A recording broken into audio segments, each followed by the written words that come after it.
Assalamualaikum warahmatullahi wabarakatuh. Waalaikumsalam warahmatullahi wabarakatuh. Pemirsa, wilujeng patepang sareng dina Muhammad Farhan Al-Fadli dina acara Warta Bogor.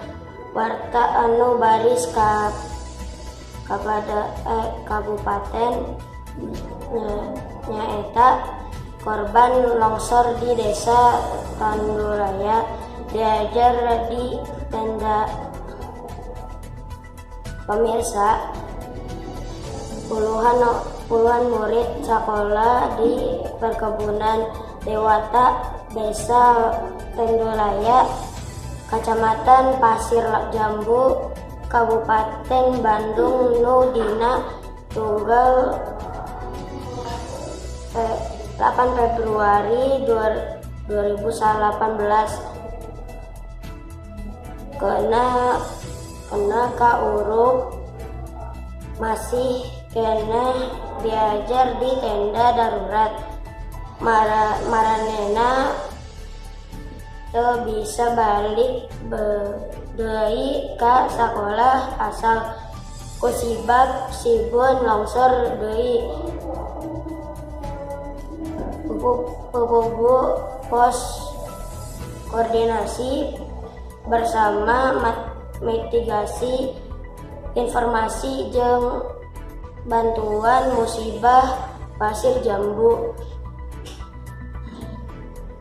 Ciwidey Rancabuli Asep Taulani netelakeun aya budak sakolah dasar nepi ka sakolah menengah pertama SMP anu jadi korban longsor.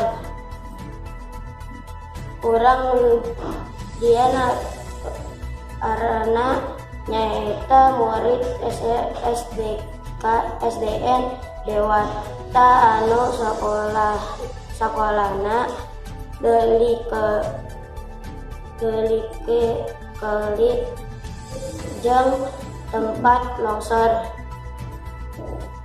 Naranehna ayana diajar di tenda darurat.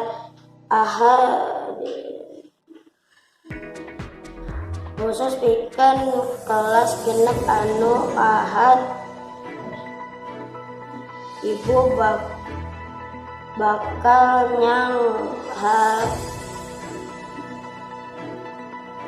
ngarepan kuda nasional disapak 2 minggu katukang.